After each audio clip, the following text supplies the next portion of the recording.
أشهد أن لا إله إلا الله وحده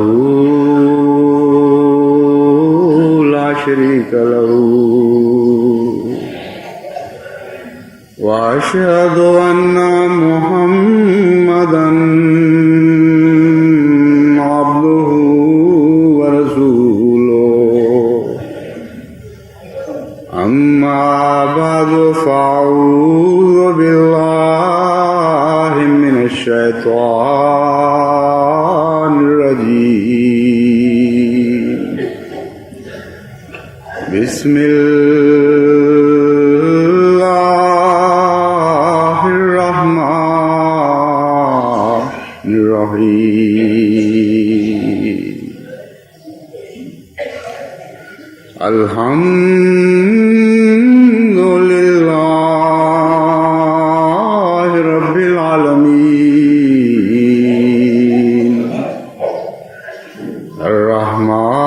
الرحمن الرحيم مالك يوم الدين إياك نعبد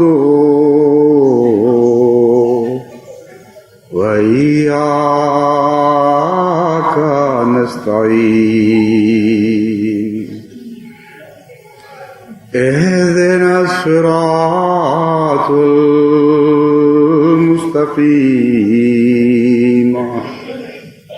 صراط الذين أنعمت عليهم غير المغضوب عليهم ولا الضالين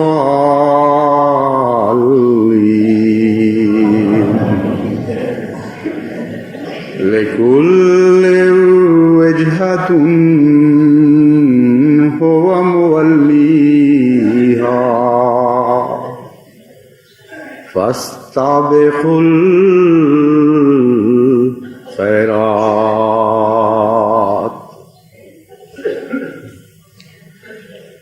آج مجلس صحت کی طرف سے جو کبڈی کا ٹورنامنٹ منعقد کروایا گیا اس کا آخری دن تھا. مجلس صحت کے قیام سے متعلق میں جماعت کو آگاہ کرنا چاہتا ہوں اور یہ بتانا چاہتا ہوں کہ مجلس صحت کا قیام ایک وسیع پروگرام کا ایک چھوٹا سا حصہ ہے، اور وہ وسیع پروگرام جو میرے پیش نظر ہے وہ قرآن کریم کی اس چھوٹی سی آیت میں درج ہے جس کی میں نے تلاوت کی ہے. کبھی دنیا میں اتنی مختصر گفتگو میں اتنا وسیع پروگرام کسی کو نہیں دیا گیا جتنا اس چھوٹی سی آیت میں مسلمانوں کے سامنے رکھ دیا گیا ہے. اللہ تعالیٰ فرماتا ہے ہر قوم کا ایک نصب العین ہوا کرتا ہے، ایک مقصود اور مطلوب ہوتا ہے جس کی وہ پیروی کرتی ہے. بس اے مسلمانوں، تمہارے لیے میں یہ نصب العین مقرر کرتا ہوں کہ ہر اچھی بات میں ہر دوسرے سے آگے نکل جاؤ. کتنا عظیم الشان، کتنا وسیع پروگرام ہے اور کتنے اعلیٰ مقاصد ہیں اس پروگرام کے ہر حصے کے. یہاں یہ نہیں فرمایا گیا کہ تم صرف عبادتوں میں آگے نکل جاؤ یا صرف فلاں خوبی کو اختیار کر لو یا فلاں خوبی کو اختیار کر لو، بلکہ فرمایا کہ تمہارا نصب العین ہے آگے بڑھنا اور ہر خوبی میں آگے بڑھ جانا. تو دیکھیے، ایک مختصر سی بات میں تمام دنیا کی ہر بھلائی کو لپیٹ لیا گیا اور اس بھلائی کے اعلیٰ رخ کو بیان کیا گیا. اس بھلائی کی میں سے بھی چوٹی کا جو حصہ ہے وہ مسلمانوں کے لیے مقرر فرما دیا گیا. بس اس نقطۂ نگاہ سے جماعت احمدیہ کے سامنے جو قرآن کریم نے منصوبہ رکھا ہے وہ ہر انسانی زندگی کی دلچسپی پر حاوی ہے، وہ دین پر بھی حاوی ہے اور دنیا پر بھی حاوی ہے، وہ معاشیات پر بھی حاوی ہے اور اقتصادیات پر بھی حاوی ہے اور تمدن پر بھی حاوی ہے اور تہذیب پر بھی حاوی ہے۔ وہ حاوی ہے ہماری تجارت پر، وہ حاوی ہے ہمارے سائنس پر، وہ حاوی ہے ہماری صنعت اور حرفت پر، اور وہ ہماری کھیلوں پر بھی حاوی ہے۔ اور کوئی ایک پہلو ایسا نہیں انسانی زندگی کی دلچسپی کا جو سوچا جا سکتا ہو اور یہ آیت اس میں مسلمان کو آگے بڑھنے کی تعلیم نہ دے رہی ہو۔ بس اس نقطہ نگاہ سے، اس بلند مقصد کو پیش نظر رکھتے ہوئے مجلس صحت کو قائم کیا گیا، اور دنیا کی تمام وہ کھیلیں جو اس وقت کہیں کسی رنگ میں کھیلی جاتی ہیں اور اتنا مقام حاصل کر چکی ہیں کہ انسان کے نزدیک وہ بین الاقوامی حیثیت اختیار کر سکتی ہیں، ان کو مجلس صحت کے سپرد کیا گیا ہے۔ اور اس کے علاوہ بعض قومی کھیلوں کو بھی جو ابھی تک رواج تو نہیں پا گئی دنیا میں، لیکن اپنی ذات میں وہ اس قابل ہیں کہ ان کو آگے بڑھایا جائے اور ان کی نشو و نما کی طرف توجہ دی جائے۔ کبڈی بھی انہی کھیلوں میں سے ایک کھیل ہے۔ یہ ہمارے ملک کی بدقسمتی ہے کہ لاشعوری طور پر ہم احساس کمتری کا شکار رہتے ہیں۔ وہ آزاد قومیں جن کو دنیا پر ظاہری غلبہ بخشا گیا، ان کی کھیلوں کو تو عزت کی نگاہ سے دیکھتے ہیں اور اپنی کھیلوں کو خواہ وہ صحت مندی کے لحاظ سے زیادہ مفید ہوں، خواہ کم خرچ پر بہت بہتر فائدہ بخش کھیلیں ہوں، بہت بہتر رنگ میں فائدہ بخش کھیلیں ہوں، تب بھی یہ سمجھا جاتا ہے کہ ان کھیلوں کا کیا ہے۔ نتیجہ یہ نکلا کہ ترقی یافتہ اور مغربی قوموں کی ہر کھیل پسماندہ علاقوں میں بھی رائج کر دی گئی، اور پسماندہ علاقوں کی اچھی کھیلیں مغرب نے رد کر دیں، گویا یہ جاہلوں کی کھیلیں ہیں۔ اب گلی ڈنڈا ہے مثلاً، یہ ہمارے تہذیب کا ایک بدقسمتی سے حصہ بن گیا کہ گلی ڈنڈے کو وقت کے ضیاع کے متبادل شمار کیا گیا کہ جی وہ کیا ہے، وہ تو گلی ڈنڈا کھیلتا ہے۔ گویا گلی ڈنڈا کھیلنا ایک نہایت ہی لغو اور فضول حرکت ہے جو اس قابل ہے کہ اس کی ہر طرح مذمت کی جائے۔ اور بیس بال کھیلنے والوں نے اور اسی قسم کی دوسری کھیلیں کھیلنے والوں نے ان کو اتنی عظمت دی، اتنا مقام دیا کہ اب وہ دنیا کی چوٹی کی کھیلوں میں سے شمار ہوتی ہیں۔ میرو ڈبہ ایک کھیل تھی ہمارے ہاں، وہ بھی ایک بعض پہلوؤں سے بیس بال سے ملتی ہے جو امریکہ میں کھیلا جاتا ہے، اور اس کو تو کھیلنا کوئی خاص قابل فخر نہیں سمجھا جاتا، بلکہ عموماً وہی لوگ کھیلتے ہیں جن کو اور کچھ نہ میسر ہو۔ حالانکہ اس میں بھی بہت ہی خوبی کے پہلو موجود ہیں، انسان کی صحت کو ترقی دینے کے لیے، اس میں پھرتی پیدا کرنے کے لیے، ایک دوسرے سے چستی کا مقابلہ کرنے کے لیے اس میں بہت سے عناصر شامل ہیں۔ تو جماعت احمدیہ کو یہ چاہیے کہ اپنے اپنے ملک میں جہاں جہاں جماعت ہے وہاں کی مقامی کھیلوں کو بھی فروغ دے، اور ان کھیلوں کو بھی فروغ دے جو دنیا میں اس وقت مسلم ہو چکی ہیں۔ ہمیں یہ چاہیے کہ ہر کھیل میں باقی سب سے آگے بڑھیں، اس لیے جو مسلمہ کھیلیں ہیں ان کو ہم نظر انداز نہیں کر سکتے۔ یہ درست ہے کہ آہستہ آہستہ کبڈی افریقہ میں بھی رائج ہو سکتی ہے، انڈونیشیا میں بھی رائج ہو سکتی ہے، موسم کے لحاظ سے جہاں جہاں یہ انسان اس کو قدرتی طور پر، طبی طور پر کھیل سکتا ہے وہاں رائج ہو جانی چاہیے۔ لیکن جو مروجہ کھیلیں دنیا کو مسلم ہو چکی ہیں ہم ان کو بھی نظر انداز نہیں کر سکتے، اور لازماً ان میدانوں میں بھی ان کو شکست دینی ہوگی۔ خواہش میری یہ ہے کہ ہر کھیل میں مسلمان آگے آئیں، اور یہ خواہش اسلامی تاریخ میں ایک سنت کے طور پر ہمیں ملتی ہے، سنت اولیاء کے طور پر نظر آتی ہے۔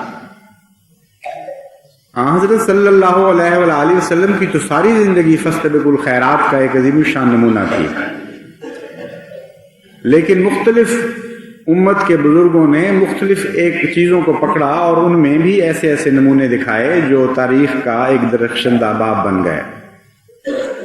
ان میں سے ایسے ہمارے ہندوستان میں بھی پیدا ہوئے بزرگ جن کا براہ راست کھیلوں سے کوئی تعلق نہیں تھا،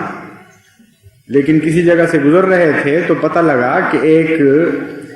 غیر مسلم فلاں کھیل میں اتنی ترقی کر گیا ہے کہ وہ فخر کے ساتھ یہ اعلان کرتا ہے کہ آج دنیا کا کوئی مذہب والا بھی ایسا نہیں جو مجھے شکست دے سکے۔ ان کے متعلق آتا ہے کہ انہوں نے سفر کا ارادہ ملتوی کر دیا، جتنی مدت ان کو اس کھیل میں کمال حاصل نہیں ہو گیا وہ وہیں ٹھہرے رہے، کئی سال لگے ہوں گے ان کو، اور جب تک اس کو شکست دے کر یہ نہیں کہا کہ مسلمان ایک ایسا بھی موجود ہے جو تمہیں شکست دے کر تمہارے اس غرور کو توڑ سکتا ہے کہ تمہارے مذہب کے ماننے والے باقیوں سے اس معاملے میں آ گئے۔ حضرت مسیح موعود علیہ السلام کے متعلق بھی یہ کسی قسم کا واقعہ آغاز جوانی کا ملتا ہے۔ تو یہ نمونے ہیں جن کی ہمیں پیروی کرنی ہے، اور پیروی کر کے اپنے قدم کو آگے بڑھانا ہے۔ مجلس صحت اسی غرض سے قائم کی گئی، اور تمام دنیا کے احمدیوں کو یہ چاہیے کہ جہاں جہاں کوئی اچھا کھلاڑی کسی کھیل کا ہو وہ مجلس صحت مرکزیہ کو اطلاع دے، تاکہ باقاعدہ ضبط کے ساتھ ان کو مختلف ٹیموں میں ڈھالا جائے، اور پھر کوشش کی جائے جہاں تک ممکن ہو کہ ہر کھیل کی ایک احمدی ٹیم دنیا میں پیدا ہو جائے۔ یہ درست ہے کہ موجودہ جو کھیلوں کا طریق رائج ہے اس کے لحاظ سے ہم انٹرنیشنل مقابلوں میں، بین الاقوامی مقابلوں میں احمدی ٹیم کے طور پر ان کو داخل نہیں کر سکتے، لیکن نہ بھی داخل کر سکیں تب بھی یہ احساس کہ ایک نہایت ہی اعلیٰ پیمانے کی ایک احمدی ٹیم تیار ہو چکی ہے جو واقعتاً دنیا کی صف اول کی ٹیموں میں ہے، یہ احساس ہی ایک بہت بڑی نعمت ہے، اور یہ احساس ہمارے اندر اللہ تعالیٰ کی حمد کو اجاگر کرے گا، حمد کی طرف توجہ پیدا کرے گا، اور ہم خدا کا شکر کریں گے اور حضرت محمد مصطفیٰ صلی اللہ علیہ وآلہ وسلم پر درود بھیجیں گے کہ کتنا شاندار مطمع نظر ہمارے لیے قائم فرمایا تھا، اور اس کی پیروی کی راہیں بھی ہم پر آسان کر دی، اور آج ہم دنیا میں کہہ سکتے ہیں کہ فاستبقوا الخیرات کے مطمع نظر کے پیش نظر ہم فلاں چیز میں سبقت لے گئے۔ پھر بین الاقوامی مقابلوں میں جہاں میڈل ملتے ہیں وہاں بے شک ایسی ٹیمیں داخل نہ ہو سکیں، لیکن دنیا کی کوئی کلب بھی کسی نام پر بھی دنیا کی اچھی ٹیموں کو چیلنج کر سکتی ہے اور کھیل سکتی ہے۔ اس لیے عملاً دنیا کے سامنے ہم یہ ثابت ضرور کر سکتے ہیں کہ خواہ تم میڈل دو یا نہ دو، خواہ تمہارا کھیلوں کا نظام ہمیں بحیثیت احمدی ٹیم کے ریکگنائز کرے یا نہ کرے، لیکن امر واقعہ یہ ہے کہ حضرت محمد مصطفیٰ صلی اللہ علیہ وآلہ وسلم کی غلام اس میدان میں بھی باقی سب سے آگے بڑھ گئے ہیں۔ یہ وہ آخری مقصد ہے جسے ہمیں انشاءاللہ تعالی ہر حصے میں پورا کرنا ہے، لیکن جیسا کہ میں نے بیان کیا تھا یہ صرف ایک چھوٹا سا شعبہ ہے، ہمیں ہر نیکی میں آگے بڑھنا ہے اور نیکی کی ہر شکل میں آگے بڑھنا ہے۔ اسی غرض سے مجلس شورا میں نے توجہ دلائی تھی کہ ہمیں ٹریڈ اور انڈسٹری میں بھی تمام دنیا سے آگے نکلنا ہے، سائنس میں بھی آگے نکلنا ہے، اور سائنس کے نتیجے میں جو انسان عملاً صنعتی ایجادات کرتا ہے اور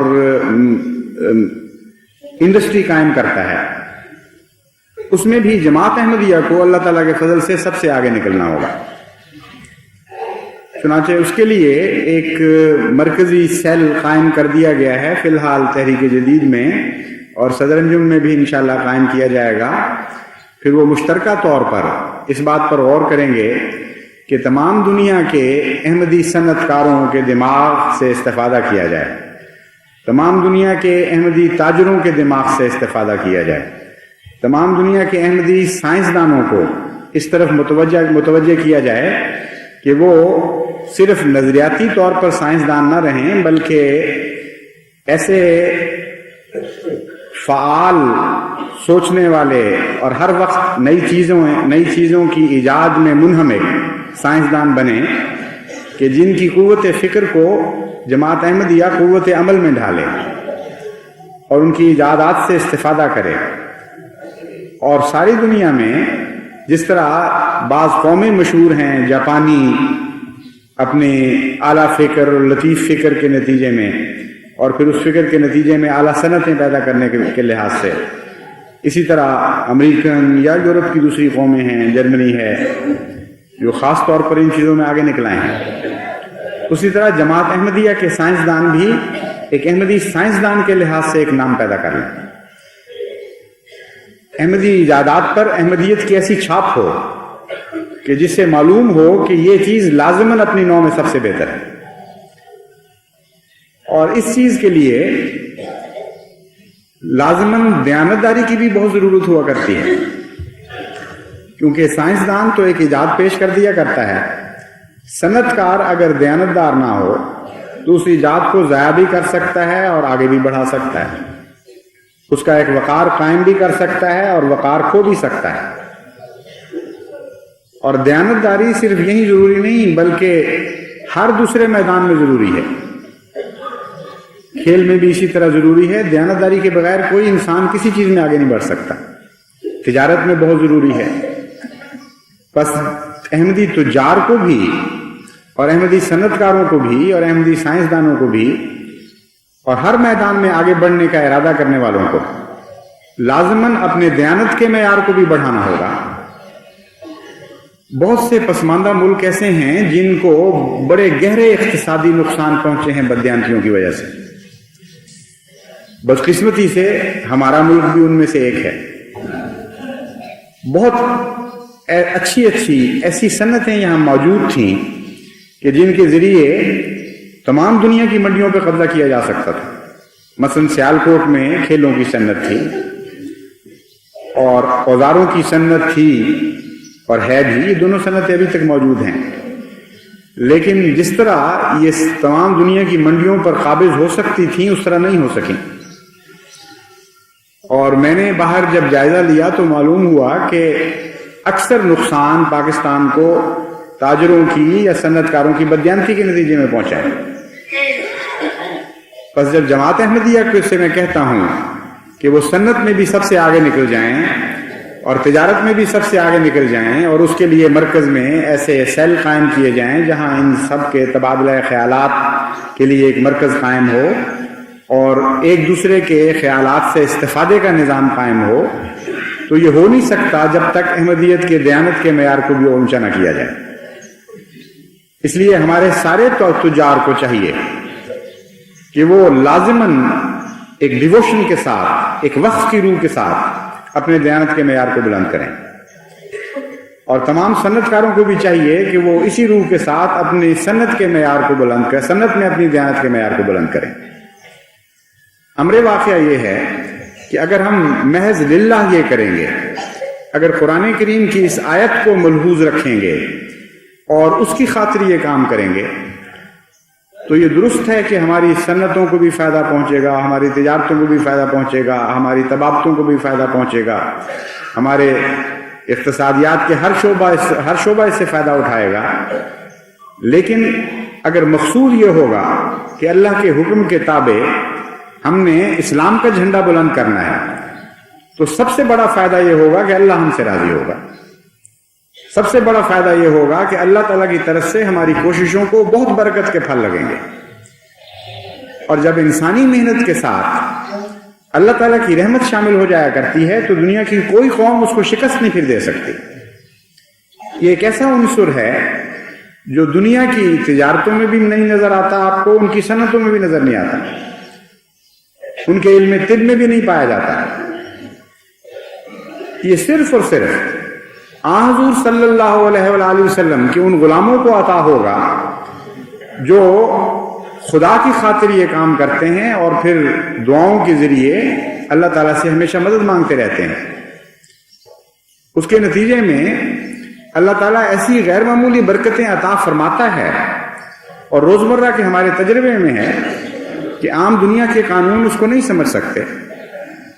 مثلا ہمارے طبیب جو افریقہ میں کام کر رہے ہیں، بکثرت وہ یہ ایسے واقعات پیش کرتے رہتے ہیں کہ بظاہر ان سے بہت بہتر دنیا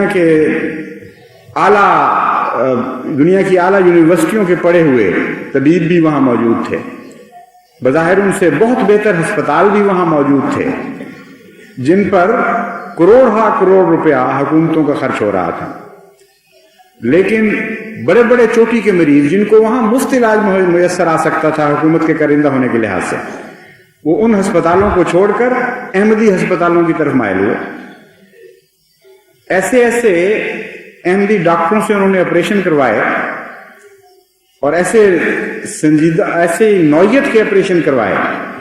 کہ جن میں زندگی اور موت ایک بہت ہی باریک دھاگے کے درمیان لٹکی ہوتی، لیکن اعلیٰ ہسپتالوں کو چھوڑ کر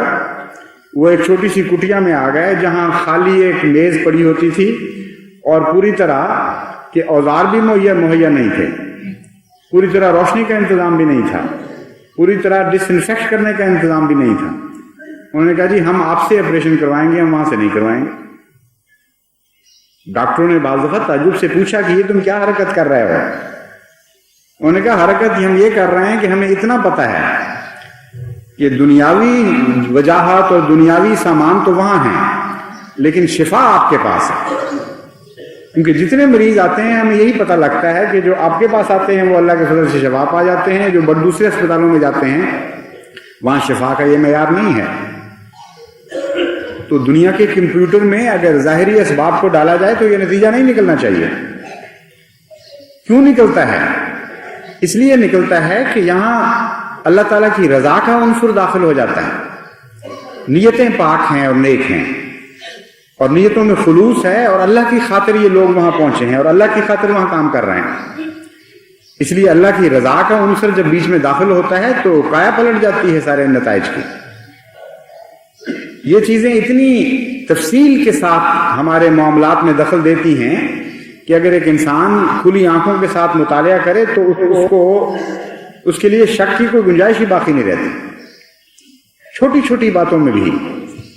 یہاں تک کہ کھیل کے میدان میں ایک میچ ہو رہا ہے، اس میدان میں جہاں بظاہر شکست ہو جاتی ہے ایک احمدیہ ٹیم کو، وہاں اچانک کایا پلٹتی ہے۔ کیوں؟ اس لیے کہ اللہ تعالیٰ کی رضا کا عنصر بیچ میں داخل ہو جاتا ہے۔ ایک دفعہ مجھے یاد ہے قادیان میں بٹالے میں ایک ایسا میچ ہو رہا تھا اور بڑے زور کے ساتھ مقابلہ تھا ایک عیسائی اسکول کے ساتھ، اور وہاں یہ ایشو بن گیا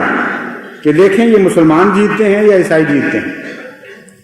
اور ان کا دباؤ اتنا زیادہ تھا کہ ہماری ٹیم جو بظاہر کمزور تھی وہ اس کا مقابلہ نہیں کر سکتی تھی۔ لیکن اللہ تعالیٰ نے چونکہ اسلام کی خاطر ایک فضل کرنا تھا، وہاں یہ بہانہ بن گیا کہ حضرت خلیفۃ المسیح ثانی ڈلہوزی سے واپس جا رہے تھے قادیان کی طرف، بٹالے سے گزرتے ہوئے ان کی جو نظر پڑی کہ ایک ہنگامہ سا ہوا ہے تو انہوں نے موٹر چڑھائی، انہوں نے کہا یہ کیا ہو رہا ہے؟ احمدی بہت سے نظر آ رہے تھے، تو انہوں نے بتایا کہ حضور یہاں تو بڑا سخت مقابلہ ہو رہا ہے اور ہماری ٹیم شکست کھا رہی ہے، اور یہاں تو اسلام اور عیسائیت کا مقابلہ بن گیا، یہ مسئلہ ہو گیا، اب ہم کیا کریں؟ آپ دعا کریں۔ تو حضرت صاحب نے سفر کو ٹال دیا اور وہیں کھڑے ہو گئے اور فرمایا کہ میں دعا کرتا ہوں اور کھیلو تم۔ وہ حضور نے دعا کروائی اور دیکھتے دیکھتے کایا پلٹ گئی۔ وہ احمدی کمزور کھلاڑی بھی ان کے طاقتور کھلاڑیوں پہ غالب آنے لگ گئے۔ تو یہ کیا واقعہ ہوا تھا؟ کوئی تبدیلی ان کی جسمانی حالت میں نہیں ہوئی تھی، صرف اللہ کا فضل ایک خاص شامل ہوا ہے جس نے ظاہری مقابلے کے برعکس نتیجہ پیدا کیا۔ بس جب دیانتداری آپ کریں گے اللہ کی رضا کی خاطر تو فائدہ تو آپ ہی کو پہنچے گا. وہاں بھی جیتی تو قادیان کی ٹیم ہی تھی اور فائدہ بظاہر کھلاڑیوں کو پہنچا تھا, لیکن اللہ کی رضا بھی اس میں شامل ہو جائے گی. اللہ تعالیٰ کا پیار نصیب ہو جائے گا ایسے تاجروں کو, ایسے صنعت کاروں کو, ایسے سائنسدانوں کو, ایسے لائرز یعنی وکلاء کو. ہر شعبہ زندگی میں جب وہ خدا کی رضا کی خاطر آگے بڑھنے کی کوشش کریں گے اور اس سے دعائیں مانگتے ہوئے آگے بڑھنے کی کوشش کریں گے تو غیر معمولی خدا کا فضل شامل ہوگا.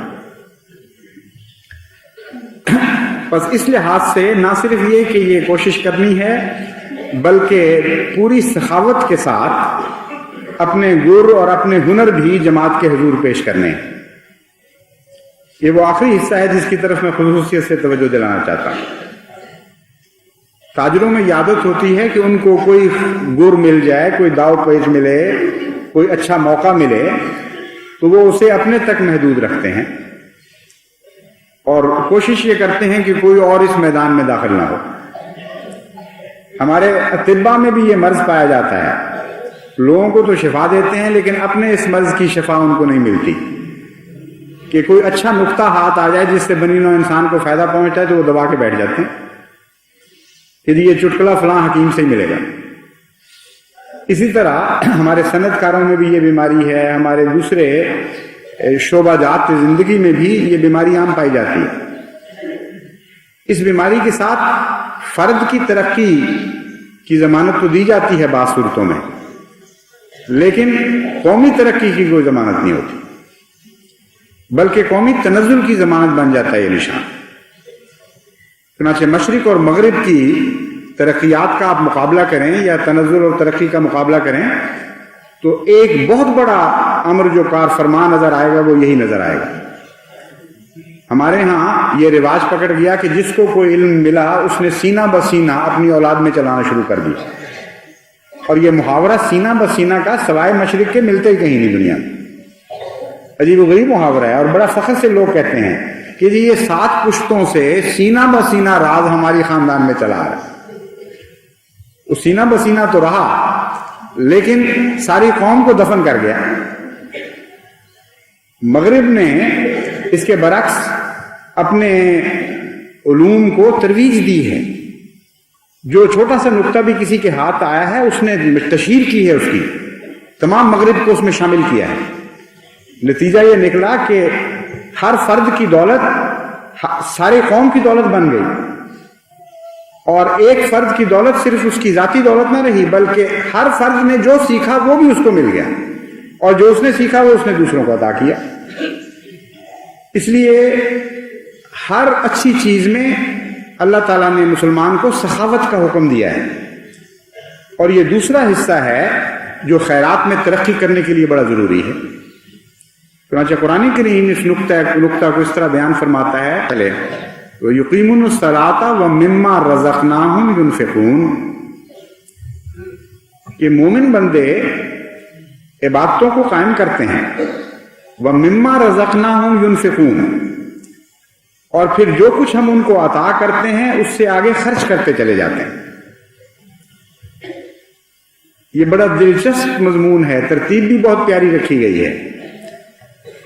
کہ ان کو جو کچھ عطا ہوتا ہے وہ صرف جسمانی کوششوں اور محنت سے نہیں ہوتا, اس میں ان کی عبادتوں کا بھی دخل ہوتا ہے. معلوم ہوا کہ عام انسان کی اچیومنٹ کا ذکر نہیں بلکہ ایسے مومن بندوں کی خصوصی اچیومنٹس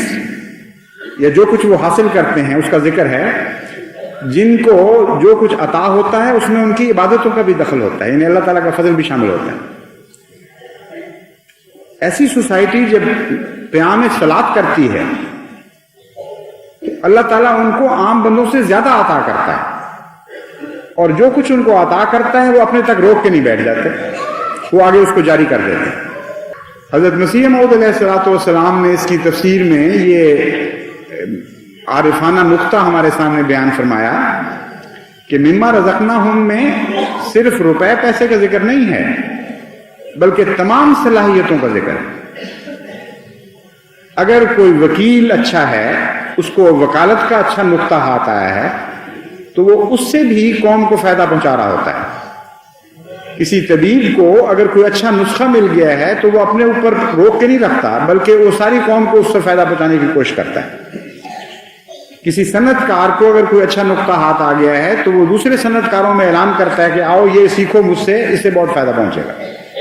اس طرح علوم کی ہر شاخ میں جس کو جو کچھ حاصل ہو جائے وہ خدا کی راہ میں خرچ کرنا شروع کر دیتا ہے۔ ایسے خرچ کرنے والوں کو اسی آیت میں خوشخبری بھی دی گئی ہے کہ اس خرچ کے نتیجے میں جو اللہ کی خاطر کیا جاتا ہے وہ کبھی بھی ان کے اموال اور ان کی طاقتیں اور ان کی صلاحیتیں ختم نہیں ہوں گے، کیونکہ مما رزقناہم ینفقون میں ایک جاری چشمے کا ذکر ہے کہ ایک طرف سے نکل رہا ہے تو دوسری طرف سے پڑ بھی رہا ہے، اور جس طرف سے نکل رہا ہے وہ سوراخ اس سوراخ کا مقابلہ ہی نہیں کر سکتا جس سوراخ سے پڑ رہا ہے، کیونکہ پڑنے والے رستے کو اللہ سے جوڑ دیا۔ یہ نہیں فرمایا کہ جو کچھ وہ اپنی کوششوں سے حاصل کرتے ہیں اس کو خرچ کرتے ہیں،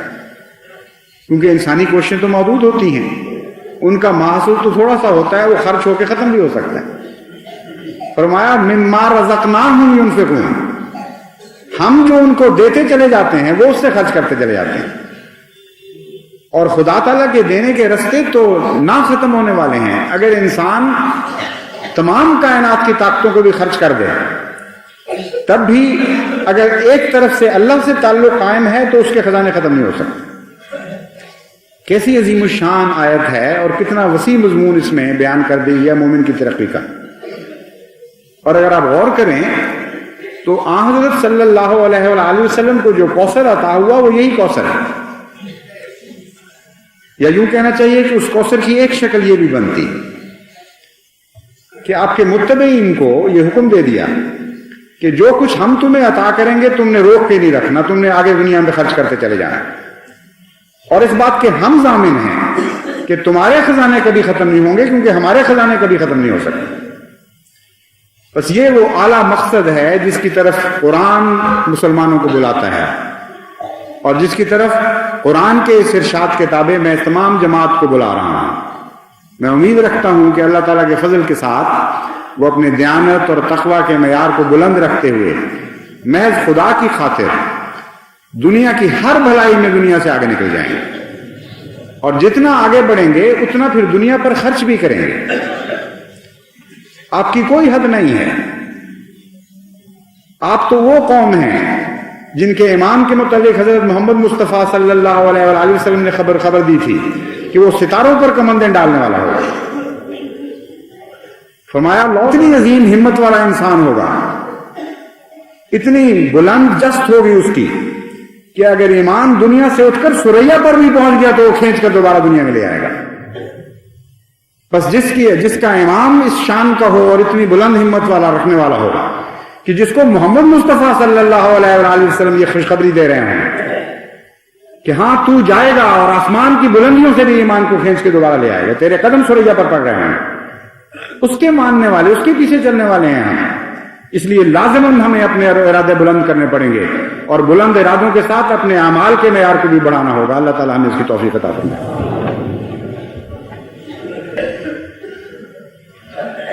الحمدللہ نحمدہ ونستعینہ ونستغفرہ ونؤمن بہ ونتوکل علیہ ونعوذ باللہ من شرور انفسنا ومن سیئات اعمالنا من يهده الله فلا مضل له ومن يضلله فلا هادي له ونشهد أن لا إله إلا الله وحده لا شريك له ونشهد أن محمدا عبده ورسوله۔ آج چونکہ بارش ہو رہی ہے اس لیے نماز جمعہ کے ساتھ ہی نماز عصر بھی جمع کروائی جائے گی. عباد اللہ رحمکم اللہ ان اللہ یامر بالعدل والاحسان وایتاء ذی القربى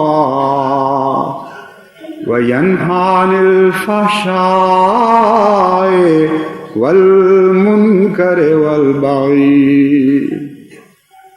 یعظکم لعلکم تذکرون. اذکروا اللہ یذکرکم وادعوہ یستجب لکم ولذکر اللہ اکبر.